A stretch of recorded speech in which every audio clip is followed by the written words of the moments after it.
BJP senior నేత జాతీయ council సభ్యులు ఎస్ విష్ణువర్ధన్ రెడ్డి కమెంట్స్. తెలంగాణ ఆంధ్ర రాష్ట్రాల మధ్య ప్రాంతీయ విద్వేషాలను రెచ్చగొట్టే ప్రయత్నాలు సిగ్గుచేటు. కేంద్ర హోంశాఖ మంత్రి ఒక ఉప ముఖ్యమంత్రి మధ్య సంభాషణ ఎలా తెలుస్తుంది? నాగేశ్వరరావు గారు రాజకీయ కోణంలో ఉద్దేశపూర్వకంగా చేసిన వ్యాఖ్యలు మాత్రమే. రాష్ట్ర విభజనకు 12 సంవత్సరాలు పూర్తయ్యాక కూడా ప్రాంతీయ భేదాలను ప్రోత్సహించడం, ప్రజల భావోద్వేగాలను రెచ్చగొట్టడం మంచిది కాదు. ప్రజాస్వామ్యంలో విమర్శలు సహజం.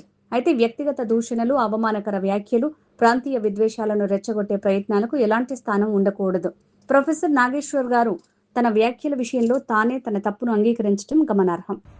పవన్ కళ్యాణ్ గారి పట్ల తెలంగాణకు సంబంధించిన కొంతమంది వామపక్ష ముసుగులో ఉన్నటువంటి మేధావులు, కొంతమంది ఉద్దేశపూర్వకంగా తెలంగాణ ఆంధ్రప్రదేశ్ ప్రజల మధ్య చిచ్చు పెట్టాలని మాట్లాడుతున్న వ్యక్తులు ప్రొఫెసర్ నాగేశ్వర్ గారి అంశాన్ని తెర మీదకి తీస్తున్నారు. వారందరికీ సూటిగా ఒక విషయాన్ని ప్రశ్నిస్తున్నా.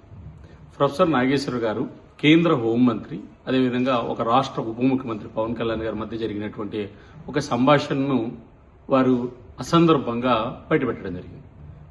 వాస్తవంగా కేంద్ర హోంమంత్రి ఒక ఉప ముఖ్యమంత్రి మధ్య జరిగేటువంటి ఒకవేళ సంభాషణలు ఉన్నా బయట బాహ్య ప్రపంచానికి తెలిసే విషయాలు కాదు.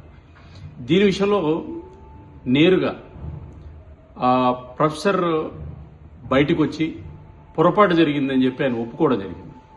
మరి ఆయనే పొరపాటు జరిగిన ఒప్పుకున్న తర్వాత మళ్ళీ ఆయనకు సంబంధించినటువంటి విషయంలో పెద్ద ఎత్తున రాజకీయాలు ఎందుకు? 12 సంవత్సరాలు ముందు విడిపోయి 2 రాష్ట్రాలు అభివృద్ధి చెందుతున్న సందర్భంలో ఇప్పటికీ తెలంగాణ, ఆంధ్ర అనేటువంటి పంచాయతీని ఎందుకు తెస్తున్నారు?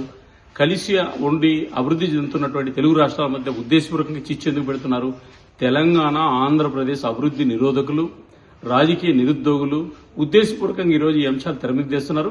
పవన్ కళ్యాణ్ గారి అంశంలో పూర్తిగా 100% ప్రొఫెసర్ నాగేశ్వర గారు మాట్లాడింది తప్పు. కాబట్టి ఈ అంశానికి ముగింపు పలకాలి. 2 రాష్ట్రాల ప్రజల మధ్య చిచ్చు పెట్టదని చెప్పి భారతీయ జనతా పార్టీ గుర్తు చేస్తున్నాం. 2 రాష్ట్రాలు అభివృద్ధిలో ముందుకెళ్తున్నాయి, దేశంలో ముందుండాలని చెప్పి కూడా భారతీయ జనతా పార్టీ ఆంధ్రప్రదేశ్ భావిస్తుంది.